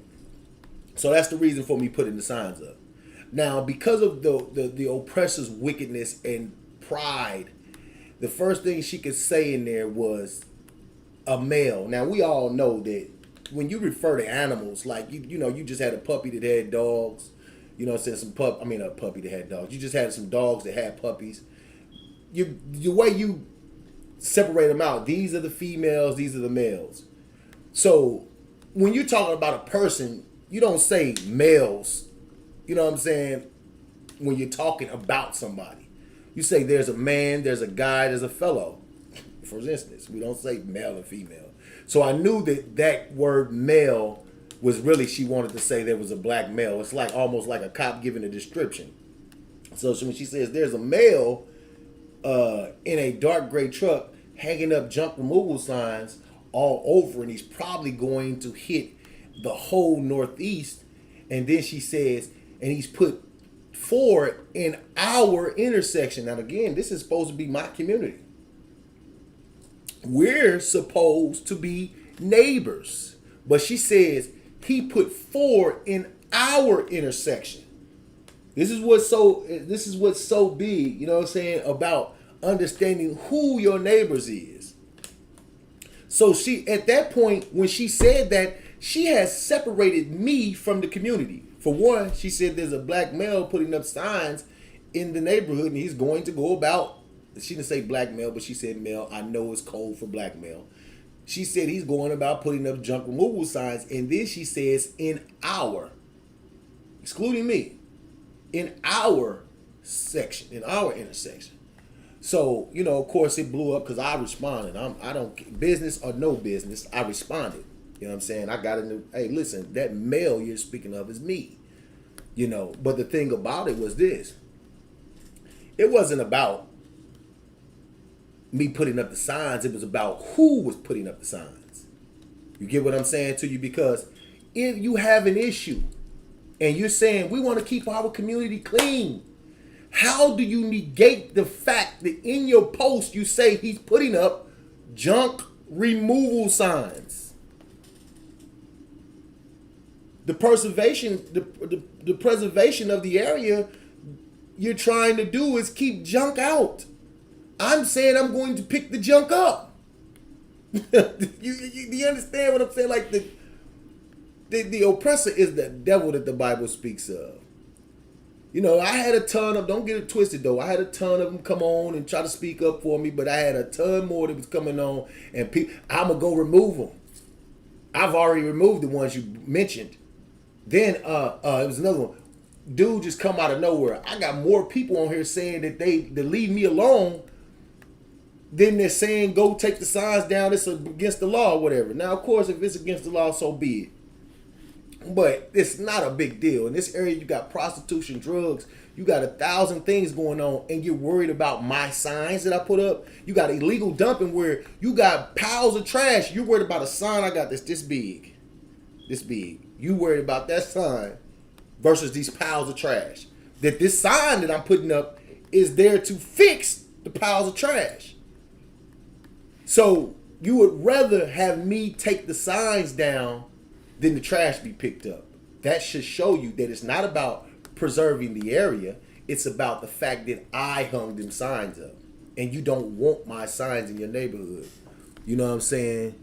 Exactly. She probably the worst one. She probably a hoarder. And that's another thing. So, of course, you know me, I got snappy responses. You know what I'm saying? I know how to respond accordingly once you've been in the UPK. Of course, I hit her with, as I was driving through the neighborhood, I've noticed a lot of people walking dogs. And the dogs were relieving themselves in all kinds of plots of grass in people's yards. And I never seen anybody pick anything up. They didn't have pooper scoopers. They didn't have bags. And that's against city ordinances. Just the way you said my signs against city ordinances, to have your dog pooping in people's yards and in grasses in public places is against city ordinances, and you don't pick it up. I said, will you be making a post about that and then having this Karen V chick come pick it up? Because she was the one who said she went out and took the signs down. Oh, I removed them. It's all fine. It's all fine and dandy. But I know the Lord with me, so I ain't even worried about you taking the signs down. You can take the signs down. I told her you can keep the signs as a memorial to your heroic acts. But at that point, and it didn't take me that point, but if you had been not inside the school, UPK, you probably wouldn't have recognized until that point if this had happened to you. You probably wouldn't recognize until that point that you are not a neighbor to them. You're not a part of their community. Because I can see there's a big sign that says yard sale, and nobody's stressing on it. Nobody's ready to take it down. Nobody's ready to break their necks to get it out of here. You know what I'm saying? Nobody, exactly, they the devil. But nobody is going to sweat that. Nobody's going to give a damn about that. You know what I mean? Only these devils will concentrate and focus all their energy on trying to destroy a black man. And like I said I've had issues since I've lost my jobs in the pandemic. So of course me picking up this business and going is a blessing for me. You know what I'm saying? It's a blessing for me to get this business going and continue on and don't have to worry about, you know what I'm saying, struggling because of the pandemic. You know what I'm saying? And people know that the pandemic has destroyed a lot of lives. You know what I'm saying? But they are willing to cut your throat. They don't give a damn about you struggling. But then after they say that, you know, black people ain't nothing, they lazy, they're bums, why can't they pull themselves up by their own bootstraps? Well, of course, what happens? When I start to pull up my own bootstraps, pull myself up by bootstraps, you come with a knife and cut my bootstraps. You know what I mean? This is the devil. You understand? This is exactly why, you know what I'm saying, black people have to realize who their neighbors is and give your love and your sympathy and your empathy to your neighbors. I don't give a damn about I don't give a damn about the oppressor being a bum on the corner. You know what I'm saying? I don't give a damn about the oppressor being a bum on the corner. I give a damn about my brother being a bum on the corner. I'm going to pull up, it could be two of them. It could be a bum, a brother on this side, a bum, devil on this side. Guess what I'm going to do? I'm going to get the money to my brother. But even then, he got Christianity so far buried down in his heart, he going to go and give half of what he got to the devil. I remember when we first started the food program in the Isupk St. Louis camp. We first started Salakia. Right. You know what I'm saying? They do hate when we come out on top. Most High Christ. But I remember when we started the food program in St. Louis camp. It was a very small food program. And what we would do as brothers, we would take our funds, put it together, and go out to the grocery store and buy, you know, meats, and we would buy peanut butter and loaves and loaves and loaves of bread, and we would sit there and make sandwiches, and bag them up. We take fruit and different things, drink water. You know what I'm saying? We have all this for the people because they would be out in the park, laid out, no place to go, starving, man. You know what I'm saying? The city wouldn't think to do anything but lock a man up or oppress him even further in that condition. You know what I'm saying? So what we did early on in the food program was take out food to our brothers and sisters. Just take it to them. You know what I'm saying? And it got to the point where we had so much of it, we make so many sandwiches that we had to stop making the damn sandwiches and just take the food. And to the point where we would have big loaves of bread and jars of peanut butter left. We had so much food we wouldn't even make the sandwiches. We just bring the loaf of bread and the jar of peanut butter and say, here, you know, so you can have something out. You know what I'm saying? Don't sit out here and starve. Well, what happened was we would give it to the brothers. And we out there helping, but there was another woman that was coming out and giving food out too. She didn't have as much as us, but she had some. So what would happen was we would give the brothers, it was brothers even scared to come up and give me like, brother, you don't have anything, take this food. You got to force them to take it. So when we pushing it into your hands, like, take it out. What are you doing? Take this. You don't have anything. So we give it to him. The brother, when the devil tried to come get some, of course we worried about our own. So we didn't have anything for him. So he goes to the brother who we just gave some to. The brother breaks it off. He starts breaking bread with him. Guess what happens? The other lady pulls up. The oppressor leaves from the brother who was giving him all part of his food. He gave him a ton of it. Leaves from the brother and runs over there to the lady, gets a bag of food, and takes off the other direction. He didn't come back and said, okay, you broke bread with me, let me come back and break bread with you. Even in the fact that you living in the park together, sleeping homeless in the park together, does not make you that man's neighbor, man. You know who that brother should have broke his bread with? Another brother. That's who he should have did that with. Now, of course, I'm not trying to make up anything. I don't have to. These scenarios are real, and there's a ton of men who can back me. You know what I'm saying? There are a ton of men who can back me. But now we got a full-fledged food program going on, where Commander General Yohana brings about 13,000 pounds, 14,000 pounds of food and feeds the city of St. Louis every 2 weeks. You know what I'm saying? And we feed everybody. We don't just feed our people, we feed everybody. You know what I'm saying? But the thing is that at the very beginning stages, because we had so little, it had to be concentrated to our people. You know what I'm saying? That's brotherhood. That's sisterhood. Something these Christian churches ain't gonna teach you.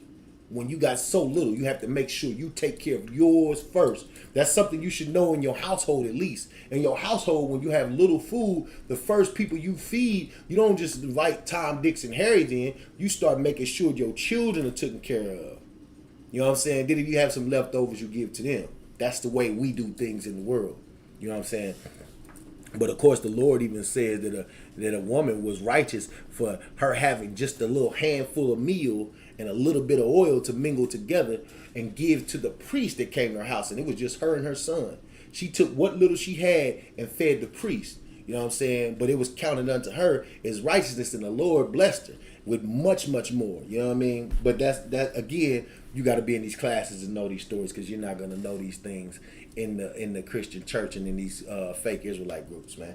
And I have gotten way off the topic, but let's get back to it because it's still on topic. But what I need to do is get back to the scriptures. So let's get with it. Let's go to Exodus 20. Because what we're going to do is to start to now prove to you that a neighbor is a brother of your nation. That has nothing to do with some guy on the outside that you live next to. This is actually your kinsman. You know what I'm saying? Now, of course, yeah. Y'all think y'all know something about what Christ said, but that ain't how it go. You know what I'm saying? We're going to prove all these things to you. We're going to prove all these things to you. So this is Exodus 20, and we'll start at verse 2. I am the Lord thy God, which have brought thee out of the house, out of the land of Egypt, out of the house of bondage. You understand? So wait. So wait. Understand that the Most High only brought out Israel. Only brought Israel out of the house of bondage. Nobody else was in the house of bondage in Egypt but Israel. So he's saying, I brought thee out. So now we're going to skip down to what he said to him after that, because he gave him a bunch of instructions after that. Let's start at verse 16. Thou shalt not bear false witness against thy neighbor. You see what I'm saying? Don't go out there and be against your neighbor and bear a false witness. Don't try to lie against that man. You know what I'm saying? And that's one of the biggest things that we have going on in Israel. I remember being a young dude, and I was friends with a brother. This is when we was young, though, young. And we wasn't friends like that. You know, sometimes in Israel, you don't become friends with somebody until after you scrap, you get a little fight in or something, then y'all become friends after you all of a sudden find out y'all got something in common or there was something y'all liked. You know what I'm saying? But y'all, first things first, y'all fought. Y'all had a fight. A lot of friendships are made like that after the fact, you know what I mean, in Israel, amongst our people in the world. So, this guy had been stealing from everybody. He had stole from me. He had stole. Back in the day, we used to have these little bitty handheld games. This is before, you had the little Sega little handheld games, the goddamn Game Boy. This is before all that little stuff. it was like a little game, and the dudes were digital. And I think I had Double Dribble or something at the time. I think it might be no, it was Double Dragon. That's a kung fu game. It's kind of like Street Fighter, but then it was called Double Dragon. So it was a little bitty handheld game. I know I'm old school as hell. Some of y'all like Double Dragon. I know I'll probably hit y'all with some old school crap, man. This is, it was a game that was on Nintendo, but they had them like in handheld games before they came out with the Game Boy and all of that. So it was called Double Dragon, and he had stole it. Stole my game, and I'm wondering where the hell my game go. You know what I'm saying? I had it, woo, right? So then there was another partner of mine. He had been over there. We was all there at the same time. He stole the brother's cassette tapes. I think he was one of the. It might have been 8 Ball and MJG. It was back in the day though. It was throwback. Oh, it might have been UGK, but it was a cassette tape. It was 2 cassette tapes. So he had been stealing from everybody. You know what I'm saying? And of course, as we finding out, we all finding out separately. Like when I found out he stole my game, I wasn't around them. You know what I'm saying? Or let me say, not found out he stole it, but found out the game was gone. I wasn't around them, and they wasn't around him when they found out their tapes were stolen. So to each other, we're venting. You know what I'm saying? We're venting like, man, somebody stole my stuff. So when we finally tell him, he's like, man, somebody was stealing our stuff. He was like, you know what? Isupk probably stole it. I think he stole it. So he's telling the brother whose tapes he stole that I stole it. And I don't steal. I've never been the type that stole. Now, it's like in the world, I was not a thief for such as one who would go and sneakingly take something from you.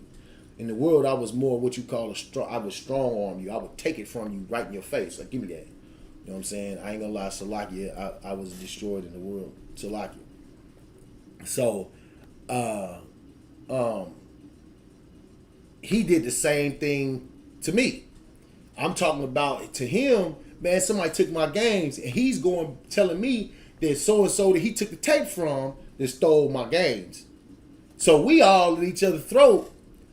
Come to find out, we end up at his house, and underneath his couch pillows was the games and the tapes. You know what I'm saying? He went out and buried false witness on us. You know what I'm saying? He buried false witness against us, man. The whole time he was the one that was doing the stealing. You know what I'm saying? But that's something that we do today. And that's why I try to say what I said. The Lord seen these things way back then and had to make provisions for it because we didn't understand. We did not understand what it was to be brotherly and sisterly to one another, man. So the Lord had to bring these scriptures out, these commandments out, and that's why he gave them to Moses to give unto us while we were in the wilderness. Because, of course, what did we do? We picked up the customs of those that we lived amongst when we were in Egypt. That's what we do. We absorb into us their customs, their ways, and their way of living when we're living in another land. And then not just living in another land, but under another nation of people. We pick up their customs and the way they do things. And that's why the Lord had to give us laws. Look, this is what you do. You don't treat your brother like this. You don't treat your neighbor like this. This is what you do. So, of course, the scripture says, thou shalt not bear false witness against thy neighbor. Verse 17, thou shalt not covet thy neighbor's house. When it says house, it's talking about all the things in it. You know what I'm saying? Including this woman, children, the goddamn couches, the television. Don't covet. Covet means to want that which is not yours. Meaning, you can want your own stuff, but don't be like, I want that. You know what? I'm going to find a way to get it. You know what I'm saying? Like, that's a nice TV. I don't got the money for that. You know what? I'm gonna find a way to get that TV. When they leave the house, I'm getting that. You know what I'm saying? And I'm gonna bring this up. That's exactly what Negroes do, bro. And I'm bringing this up because a man will do what? Cover not thy neighbor's house, nor shall thy not covet thy neighbor's wife. A man will covet your wife. He knows you. He'll talk to you every day. When y'all out there cutting the grass and woo. He see your wife and be checking to see if she checking.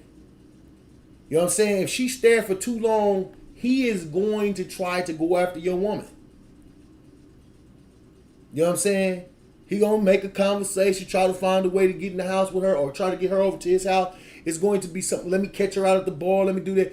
That's the way Judah works, man. That's the way we work, man. We've been doing that for years, man, and thinking it's cool, thinking it's some type of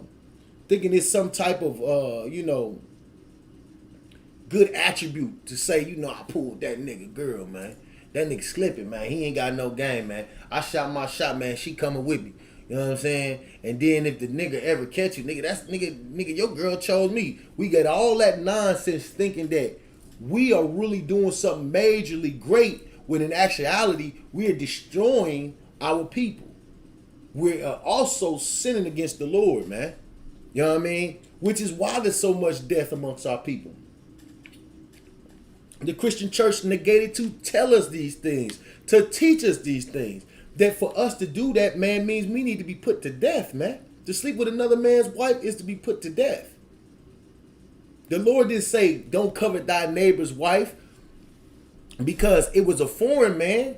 Because the Lord would have just said, you can't have a woman who is outside of your race. Make not thy marriages with them. He's already said that. So what he's saying here is to covet not thy neighbor's wife. Keep reading. Nor his manservants, nor his maid servants. Meaning, don't be trying to steal his employees. You gonna work? You gonna work for me? You a good worker? You gonna work for me? Because yes, we have businesses too. You know what I'm saying? Plowing land and raising up animals. You know how you had some great shepherds. You know what I mean? Don't think because we was in the wilderness we wasn't still doing our thing. You know what I'm saying? I'm not talking about like in that manner, but I'm saying this is the law that the Lord has to push forward because he's seeing all these things going down. Yeah, of course, we was eating the manna. We wasn't doing great, having big slabs of meat. You know what I'm saying? None of that crap. We were still without, but I'm saying even though the Lord did what he did to us, we still had laws that they were given so when we got back, we would know how to function as a nation. These things right here preserves a nation of people and preserves a government and keeps us in order. You can't have a government without order. You have to have order in order to establish a nation. If you don't have that, then things will go out of route and there will be no nation. You know what I mean? In no time. So again, this is verse 17. Now I'm gonna skip down just so that you can understand that this is only now I'm not going to skip down here, Salaki. I'm going to go to Leviticus. But I'm going to show you that this is only talking about us. This is only talking about us. I know that verse didn't really clearly cut it and show you that when he's saying a neighbor, this is only talking about Israelites or your kinsmen. You know what I'm saying? But we're going to get it. Let's go to Leviticus 18. Let's go to chapter 18. And we'll start at verse 20. Here we go. Leviticus chapter 18, verse 20. Moreover, thou shalt not lie carnally with thy neighbor's wife. Now, again, it's the same thing being reiterated, except it's letting you know, don't sleep with her. Lying carnally with her. Meaning, don't be laying down physically with her and having sex. You know what I'm saying? The Lord says, moreover. And the reason why he's saying moreover, let's go and get the context of it. Because we want you to understand that moreover is not talking about that moreover means besides or on top of that, because he's just made a point. All right. Let's go. This is verse 18. Let's go to verse 18. Neither shall thou take the wife to her sister, to vex her, to uncover her nakedness, besides the other in her lifetime. Verse 19. Also thou should not approach a woman to uncover her nakedness as long as she is put apart for her uncleanness. Of course, the Lord is saying, don't try to go and uncover a woman while she's on her period, on her menstrual cycle. You are not to do that, man. You understand? And why is that? Because Judah gonna still try to get in that box, which is a nasty, filthy, disgusting thing to do. But that's just us. To still be trying to get it, knowing damn well You know, and she gonna try to do something to you. She gonna try to get you going too. Because a lot of women, when they get on their menstrual cycle, they get a more, you know what I'm saying, they want to have sex more. They get horny and want to have sex. You know what I'm saying? So that's some women. Not all women are like that. Some women are disgusted and don't want it to ever be seen. But some women are like that. You know what I'm saying? But again, this is why the Lord says never come to a woman to try to undress her. All right? And matter of fact, I'll go back up. Let's go back up a couple of scriptures. Let's go to verse 14. And it said, this is Leviticus chapter 18, verse 14. Thou shalt not uncover the nakedness of thy father's brother. Thou shalt not approach unto his wife. She is thy aunt. So everything here in this whole paragraph, the context is talking about family. It's talking about what you should and should not do when it comes to family. You know what I mean? Verse 15, thou shalt not uncover the nakedness of thy daughter-in-law. She is thy son's wife. Thou shalt not uncover her nakedness. Verse 16, thou shalt not uncover the nakedness of thy brother's wife. It is thy brother's nakedness. All this is in context. Thou shalt not uncover the nakedness of the woman and her daughter.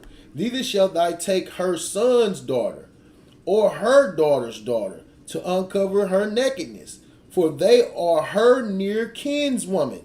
It is wickedness. Verse 18, neither shalt thou take a wife to her sister, to vex her, to uncover her nakedness, besides the other in her lifetime. Verse 19, also thou shalt not uncover, thou shalt not approach unto a woman to uncover her nakedness as long as she be put apart for her uncleanness. Moreover, this is verse 20, moreover, besides that, or on top of that, thou shalt not lie carnally with thy neighbor's wife to defile thyself with her. Meaning, this is not your brother immediate family. When I say immediate family, I'm talking about your mother's son as your brother. Your father's son as your brother. You understand? These are your immediate families. But it's saying your neighbor, the one who is your kinsman. That's what it's talking about, your kinsman. It's not talking about some other nation of people. This is all family business here. This is all family business. This is talking about the one who is a kinsman unto you, but it didn't come from, like they say, you got a brother from another mother. That's how they say that in today's time. This is a brother, let's say you Judah, this is Levi. He is your neighbor because y'all are living amongst each other. Y'all are part of the same nation. Because, of course, when the southern kingdom separated, they were Judah, Levi, and some of Benjamin. You know what I mean? So they were separate. They were three different tribes. But you got the line of Judah, which are brethren. You got the line of Levi, which are brethren. You got the line of Benjamin, which are brethren. But Benjamin and Levi are neighbors to Judah, as well as Judah is neighbors unto them, and vice versa. So understand that when we're speaking here, this is talking about your immediate family. Then when it says neighbor, it's talking about those who live amongst you. Who was living amongst us in the wilderness? There was nobody else there in the wilderness except for the Israelites.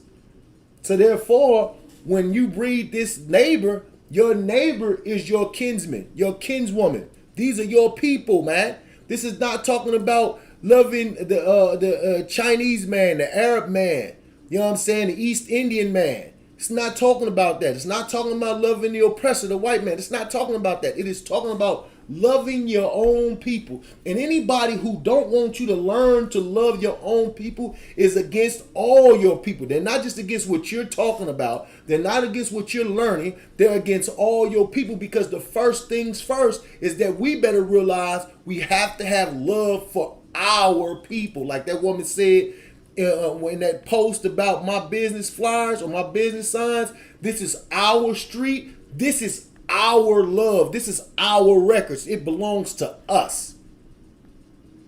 Exclude them from being a part of a government that makes you a first-class citizen, and dive in. Make sure that you take care of your brothers, your sisters, the young of your people, the elderly of your people, the widow, you know what I'm saying, the fatherless. Make sure you take care of your people. Give all your love to your neighbors. your brethren, your kinsmen. And this is how we fix each other. This is how we fix the nation. This is how we build back up the black household. This is how we build back up the black economy. That's another thing we better realize. This is exactly how you build up black economy. These things here is understanding the rules that you should live by for your neighbors, for your kinsmen. Because there are a ton of them. Like I said, there's even one where if you chopping down wood with an axe, and the head of the axe accidentally slips from the handle and hits the man upside his head and knocks him the hell out. So like, yeah, I mean, the scenario is just funny to see it. You know, not saying that, you know, it's got to be us, but I'm just saying for the handle to slip from the head of the axe and knock him out and kill him, there's even laws for that on how to do. We even set up cities for what you would call refuge for a brother who accidentally killed his neighbor on accident. You know, because of course, when you love somebody, you don't care how they died if somebody had hand in it. You know what I'm saying? If somebody dies and someone had hand in it, you're going to be upset with them no matter if it was an accident or not. Only certain few can let it ride and say, you know, that was an accident. You know what I'm saying? Whatnot. We don't give that privilege to each other. You know who we give that privilege to? Our oppressor. That's what happened in that Botham Jean case. You know what I'm saying? That woman's in there talking about she didn't know it was her apartment. She didn't know it wasn't her apartment, and went and killed that man. He was sitting there eating cereal or ice cream or something, and she killed that man. He's sitting in his own damn apartment. She walks in and blows him away. And then the people, before she could get sentenced, already talking about they forgive her. They already talking about forgiving. The judge come off running her fingers through the girl's hair and all that nonsense, man. Where's that forgiveness for your own brethren? Where's that forgiveness for your own people? That's why this has to be taught. Because the Lord didn't tell you to give them that forgiveness. He said to give that unto your brethren, unto your neighbor. That forgiveness that you should give to them, because that's why the Lord gave and made cities, made each tribe make out cities in the land that they were given, in the land that they inherited, told them to make out cities, so that if this ever happened, if you killed a neighbor on accident, you would be able to flee into that city. And the person who wanted to avenge that person's death, they would have to then come to the people over that city, and then they would go and sit down and have a talk and get the matter weighed out, you know what I'm saying, by the priest and the judges, and under the, you know what I'm saying, those that are under the law. So that is the Lord having provisions in order for us to handle things that happen that are even accidents, man. You know what I'm saying? That's why it's imperative that we keep these cops and all these things out of our neighborhoods. We don't call the cops. We deal with it. Bring a matter like that to the men who are of the law. You understand? How can you go to one whose history is the murder and slaughter and rape and rob and go to him like he gonna give justice? This is why we've never gotten justice. They've always preserved their people. Guess what? Their city is a city of refuge for them against you. So when they kill you, even if it was an accident or on purpose, all they have to do is say, I was in fear for my life. That's all a cop has to say. And then they're going to build that protective city for them. Then they're going to be able to kill you, go to court, and then they're going to have the same provision for their people that the Lord set up for you. The Lord set up for Israelites to have a city of refuge for a brother who accidentally kills his neighbor. And the thing to actually be dealt with in a matter of the judges and the priests and prophets of the Lord going into the law and dealing with the matter. That's brotherhood. That's love for your people. And you got to understand, that's why you don't get the justice you seeking in America, because they know that you're not their neighbor.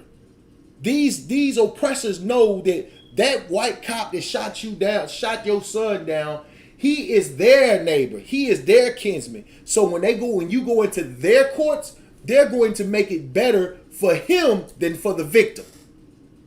They're going to sentence him lightly. When for your sons and your daughters, if they get caught with a bag of goddamn marijuana, they throw the book at him.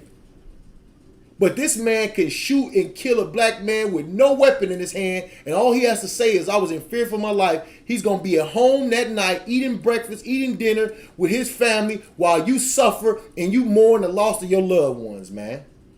Understand, a neighbor is your brother, your kinsman. To hell with the Christian church teaching you that a neighbor is anybody you live around. When the Bible was saying neighbor, it wasn't talking about no goddamn everybody you live around. That's a damn lie. When the Bible was talking about neighbor, the law was given it to the Israelites when they were only living amongst themselves. That's why that we try to teach y'all that the Bible, the spirit of the Bible, when you read the Bible, the spirit of it is in context. You have to know the context in which you're reading to understand the spirit that the scripture is trying to give you. And the only place you're going to learn to do that is in the Isupk Commander Junior Hana, man. So let's go into, like I said, let's go read Levi 18, Salakia. Leviticus 18 and 20. All right, let's get it. Moreover, thou shalt not lie carnally with thy neighbor's wife and defile thyself with her. Now, I'm going to skip down a couple verses just to prove to you that this was talking only to Israelites, not to no other nation. So when they talking about a neighbor, he's telling you what to do with your brother, your kinsman. Let's go down to verse 24. Defile not ye yourselves in any of these things. So everything that was talked about above, the Lord said, Salakia, would defile you. So the Lord said, defile not yourself with any of these things. Keep reading. For in all these the nations are defiled, which I cast out before you. Let me read that part again. For in all these the nations are defiled. So everything the Lord just He read out to you, all that. Don't try to sleep with your wife's daughter. Don't try to sleep with your brother's daughter. Don't try to sleep with your brother's wife. All these things is what the other nations do. The Lord said that they are defiled of these things. So when we tell you the things that you've learned here in America, they all come from your oppressor, and that you are living the customs and the lifestyles of your oppressor, that's what we're talking about. Because the Lord just said it. Let's read it again. Verse 24. This is Leviticus chapter 18, verse 24. Defile not ye yourselves in any of these things, for in all these the nations are defiled, which I have cast out before you. Understand that, man. That these are not the customs of black people. The things that we do, getting high, sleeping with our daughters, molesting children, raping young boys and young girls, man. All of that shit is the customs of these devils, man. It's the customs of these other nations. And we must not defile ourselves with them like the Lord just instructed.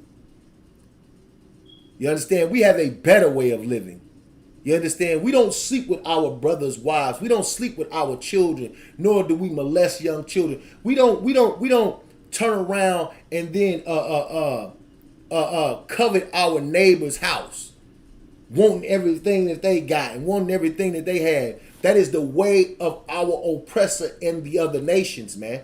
That's why the Lord said it again. I'm gonna read it again. Defile not ye, Salaki. I'm gonna tell you the address because I want y'all to understand this is not a joke. Leviticus 18, chapter 18, verse 24. Defile not ye yourselves in any of these things, for in these the nations are defiled, which I cast out before you. Every nation around you does this crap. You should not. You should live separate. You should be holy. Again, just proves that the Lord is only talking to the nation of Israel because he separated you with that verse. Don't you defile yourselves, because all the other nations do this. All the nations do this. So you can't. Who is he saying you can't to? The Israelites. So that neighbor in that verse was an Israelite. Understand that. Don't be fooled. You understand? The Christian church is the house of liars, the house of Satan, the most disgusting organization on the planet. It teaches us to live lawless against God, man. Come out of the Christian church and really learn to love your brother. That's why there's so much hatred. That's why you got all these memes, all these little slick sayings that go against your people. That's something that they perpetuated and want you to keep doing because it keeps you in a constant mind of fear and aggression towards your own people. When actually that's their feeling. That's the way they feel about you. They don't trust you. They know that you a hater against them. When actually they the hater against you. You understand? Those are all their feelings that they put on you, cast on you. Just like the women's rights movement. That was not a fight for black women. That was a fight for white women wanting to get from underneath the oppression of their husbands, trying to keep them pregnant and barefoot. Black woman never had that struggle. She only joined that struggle because the white woman needed more power, more women on the struggle to win her case. To fight for equal wages, equal rights. You understand? The black woman wasn't tripping off of none of that stuff. She let her man rule as he was supposed to. And then now you put the woman on the forefront. What happens? The whole nation gets destroyed. And I'm not just calling it out to be her fault. I'm not stopping there. I'm going to the root of the problem, which is the oppressor is the devil that the Bible speaks of. Let's keep reading. Let's go to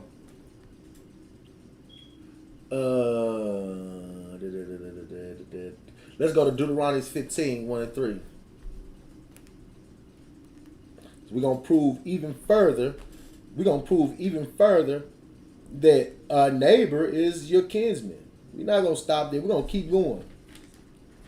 Of course, I'm finna go into Deuteronomy 15. We'll start at Deuteronomy 15 and we'll start at verse 1. And this is to understand. So I want you to understand, I'm going to explain this scenario. Just like we have, the Bible says we have 5 days, and then we have the 7th day we rested. That's the Lord rested when he created the earth. And that we should keep the Sabbath holy. That's what we're supposed to do. Now the Lord also has it where every 7 years it's like a Sabbath day. The land gets to rest. You know what I'm saying? We're supposed to forgive all debts of our brother. You know what I'm saying? And our kinsmen. So if you a businessman and you give out credit to your people on the 7th year, if the man has not paid his debt, you are to release him from that debt. You understand? These are the customs of the Israelites. We didn't have credit bureaus and having to file bankruptcy. The Lord showed us how to be brotherly and neighborly to one another. And these things are what builds a great nation, man. You understand? That's why I love reading these laws, because it lets you also know not only that they're great laws and that it would help us, that it shows you that even our oppressor knows that these were great laws because they tried to mimic exactly what we had as law. You understand? And that's the only reason why they have been able to maintain their society. You understand? But of course, they're not in service of the Lord. But it does help to maintain their society by trying to mimic our laws. All right, so let's keep it going. Let's go to Deuteronomy chapter 15. We'll start at verse 1. And the end of every 7 years thou shalt make a release. That's what I'm talking about. A release is what they call a remission of debts. You know what I'm saying? A remission of anything owed. You know what I mean? So you can forgive it. You know what I mean? Verse 2. And this is the manner of the release. Every creditor that lendeth aught unto his neighbor shall release it, shall cancel the debt. If you lent to your neighbor, cancel the debt to your neighbor. This is to your neighbor, though. Remember that word in there again. Release this, Salakia. Lendeth aught unto his neighbor. You shall release it. All right, let's keep reading. And he shall not exact it of his neighbor or of his brother. Now, see, people would say, see there? But like I said before, a brother is that is directly in that line of Judah. Everybody in Judah is your brother, your sister. Whether there be 17 fathers away, that's your brother and your sister. Everybody in Levi is your neighbor, is the neighbor to Judah. You understand that? Because they are their kinsmen who lives amongst you.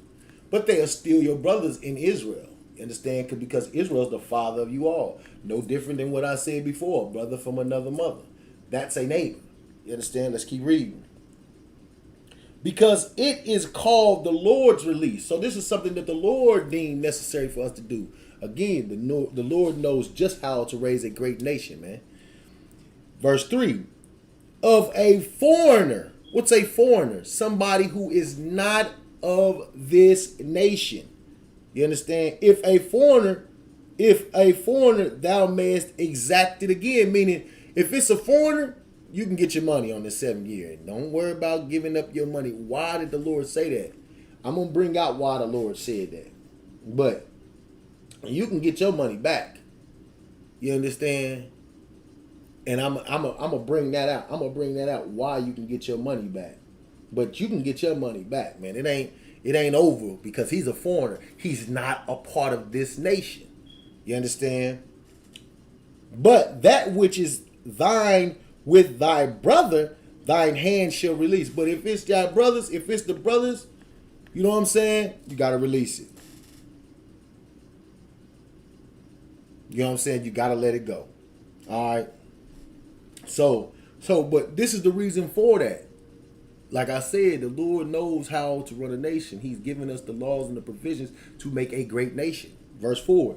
Save when there shall be no poor among you. Now the Lord said, now when there's no poor among you, then it don't have to be like this. But until then, there's poor among you. For the Lord shall greatly bless thee in the land which the Lord thy God shall give thee for an inheritance to possess it. Now let's go over to Deuteronomy 28 real quick. And we'll start at 40. Let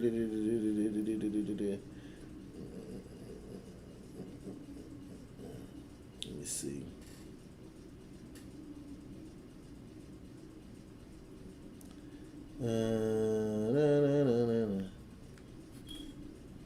Let me see.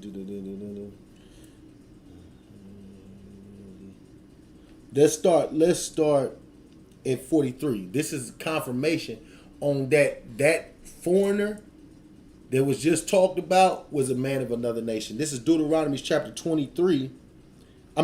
Chapter 28 and verse 42. We'll start at 42. All thy trees and fruit of thy land shall the locust consume. This is if we disobey the Lord. Let me go back. We'll read verse 15 just to give us Deuteronomy chapter 28 verse 15. But if shall come to pass, if thou wilt not hearken unto the voice of the Lord thy God, to observe to do all his commandments and his statutes which I command thee this day, that all these curses shall come upon thee and overtake thee. So everything that I read after that all the way to verse 68 is the curses. All right. So let's go verse 43.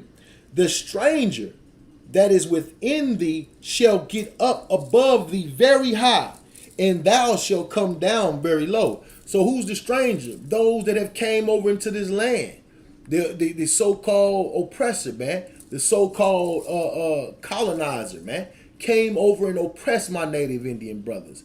Came over into the land and oppressed my brothers that was in the South America.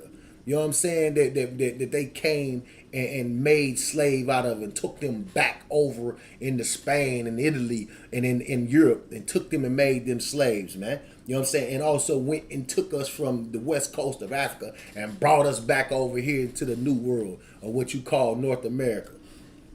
And these are the strangers that was among us, the same foreigners, foreign from another land. What are the Jamaican brothers call it? What does the Benjamites call them? A foreign. You go back a foreign. You understand? These people are not from here. They are not a part of us. They are another nation of people. All right? He says, verse 44, he shall lend to thee, and thou shalt not lend to him. He shall be the head, and thou shalt be the tail, man. You understand that? The Lord is telling you right now, man, that if you had done what I said doing these laws, you could lend to your brother and lend to them. But because you didn't keep the law, you don't keep the law, he's going to lend to you. The foreigner is going to lend to you, and he's going to be the head, and you're going to be the tail, when that's not how it's supposed to be, man. You understand that? So with that being said, we're going to go ahead and end the class right there. Again, this is the Isupk, started out of 1 West 125th Street in Harlem, New York, under commanding General Yohana, man. If you was in this class, like and share the class. Like and share these classes. We got to get these classes out here. There's so many more of our brothers and sisters that need to be tuning in, man. They need to get this word. They need to be kept in straightly, man, so that we are not dying in the streets. Ain't no investigative team. Ain't no more money that you're going to put into the police force going to save the lives of black people, man. If you give a damn about black people, like and share these videos, man. We not doing this just for fun. We don't play. This is a profession of us. Everything we do outside of this is slavery or just a business. But this is our profession as priests, man. And we take it very seriously. Again, with that, I want to say Shalom, Yahabah, Shim Yahshabrakatan to the brothers. Shalom, Yahal Shemar, Alatamba, Shim Yahshah to the sisters, man. And with that, we out. Peace.